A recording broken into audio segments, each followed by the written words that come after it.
The debate over guns in America is deeply rooted in questions of freedom, safety, and the Constitution. For generations, Americans have fiercely defended their right to bear arms, while others have called for stronger regulations to protect communities from gun violence. This ongoing struggle reflects the nation's complex relationship with firearms, and the tension between individual rights and collective security. For years, states had broad authority to regulate firearms, crafting laws that reflected local values and concerns. Some states imposed strict limits, while others embraced more permissive policies. But recent court decisions have upended this balance, challenging the power of states to set their own rules and sparking a new era of legal uncertainty. The 2022 Supreme Court case, New York State Rifle and Pistol Association versus Bruen, introduced a groundbreaking legal test. Now, gun laws must align with the nation's historical traditions, not just modern safety concerns. This decision has forced courts to reconsider decades of precedent and has made it much harder for states to justify restrictions that lack deep historical roots. This has triggered a wave of legal challenges across the country, especially in states like California that have some of the strictest gun laws in the nation. Lawmakers, activists, and ordinary citizens are now grappling with what these changes mean for public safety and personal liberty. A recent federal court ruling has now put California's open carry ban under intense scrutiny, setting the stage for a major legal showdown. The case has drawn national attention, with both supporters and opponents of gun control watching closely to see how the courts will interpret the new legal standards. The outcomes of these battles will shape who can carry guns, where, and under what restrictions. The decisions made in California could influence laws and policies in other states, potentially reshaping the landscape of gun rights and regulations across the country for years to come.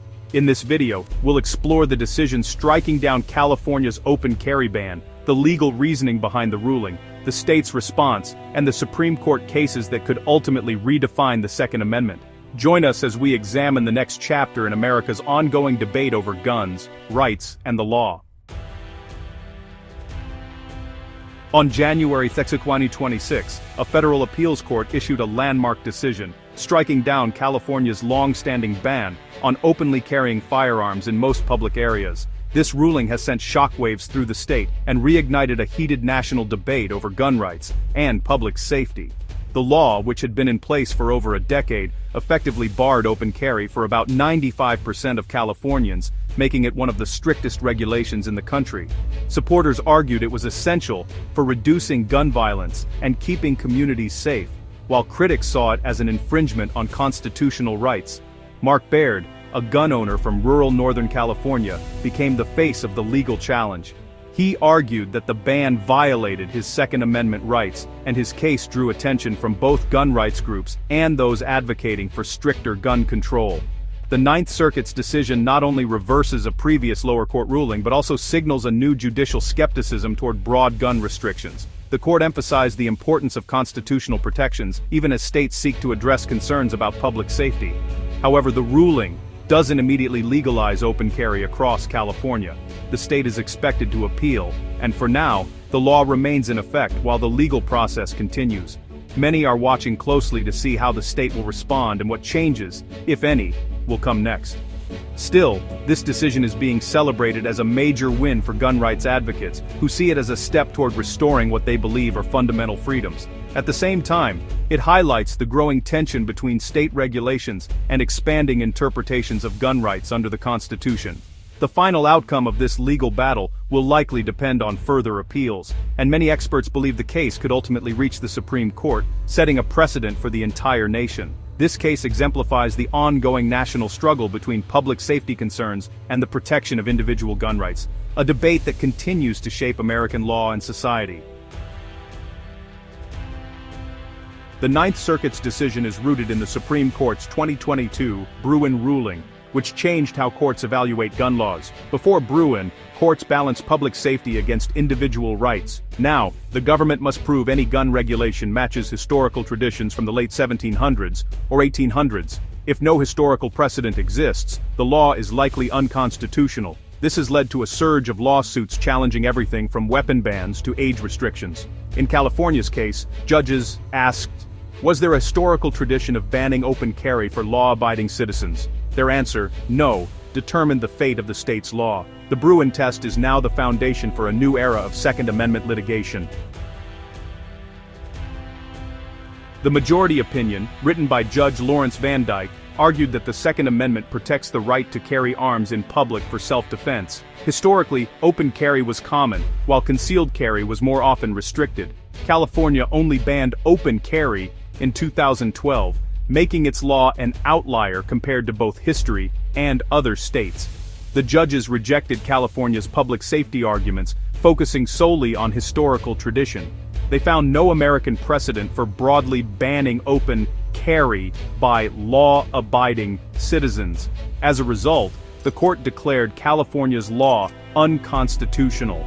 This marks a dramatic shift. Modern safety concerns are sidelined in favor of historical practices. The decision sets a powerful precedent for future gun rights cases. Not all judges agreed. Senior Judge N. Randy Smith dissented, arguing the majority misapplied the Bruin decision. He said states can regulate how guns are carried, as long as citizens have some way, like concealed carry permits, to defend themselves. Smith emphasized that open carry in crowded areas could cause fear and danger, and that historical records show many regulations on firearms in cities. He accused the majority of cherry-picking history and ignoring evidence of past regulations.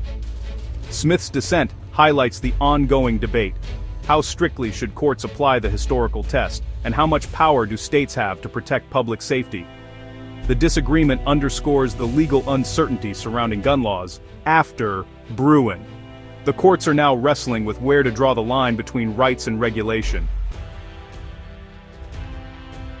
California's response was swift and defiant. Attorney General Rob Bonta vowed to defend the state's gun safety laws and is considering all legal options. The state will likely seek an en banc review from a larger panel of Ninth Circuit judges, hoping for a different outcome. If that fails, California could appeal directly to the Supreme Court. This resistance mirrors a broader national pushback against expanding gun rights, with the Department of Justice also defending federal gun laws in court. The legal fight is far from over. California's determination ensures a prolonged battle over open carry. The outcome could take years and will influence gun laws nationwide. The Ninth Circuit's decision is just one chapter in a much larger national debate. While California's case unfolds, the Supreme Court is preparing to hear United States versus Himani, a case that could further clarify the Bruin test. Himani challenges a federal law banning gun ownership by unlawful drug users. Lower courts have split, with some ruling there's no historical tradition for such a ban. The Department of Justice argues that laws disarming dangerous or intoxicated individuals have historical roots. The Supreme Court's decision will impact not just Himani, but also cases like California's open carry ban. If the court interprets history narrowly, more gun laws could fall. A broader view could give states more regulatory power. The entire country is watching to see how the court refines the rules set by Bruin. The outcome will shape the next phase of the gun rights debate. The legal landscape for gun rights in America is undergoing a profound transformation, with the Supreme Court's Bruin decision marking a pivotal shift. By emphasizing history and tradition, the court has set a new standard for how Second Amendment cases are decided, prompting courts across the country to revisit and reconsider existing gun laws. These ongoing court battles are not just abstract legal debates, they have real, tangible impacts on daily life. From determining who can carry firearms in public spaces, to shaping the way states draft and enforce their gun regulations, the outcomes of these cases will touch millions of Americans in their everyday routines. The divide in public opinion is stark and deeply felt. On one side, many Americans view the Second Amendment as a broad, historically fixed right that should remain largely untouched by modern restrictions, believing it is essential to personal freedom and self-defense. On the other side, there are those who argue for reasonable modern regulations, insisting that as society evolves, so too must our approach to public safety and gun ownership. They see regulation as a necessary response to new challenges and changing times. Today, federal courts and the Supreme Court have become the central battlegrounds where these competing visions for America's future are being contested. Judges are now tasked with interpreting not just the letter of the law, but the spirit of the Constitution itself. The decisions made in these courtrooms will not only determine the future of gun laws, but will also shape the very nature of constitutional interpretation in the United States, setting precedents that could last for generations. The central question remains, are we forever bound by the intentions of the past, or can the Constitution be interpreted to meet the realities of the present and future? This debate is at the heart of the nation's ongoing struggle with gun rights. As these landmark cases unfold, they will shape the delicate balance between individual liberty and collective safety, influencing how families, communities, and law enforcement approach firearms for years to come. The answers forged in the courts will echo far beyond legal circles, touching every corner of American life and helping to define the nation's identity for decades to come.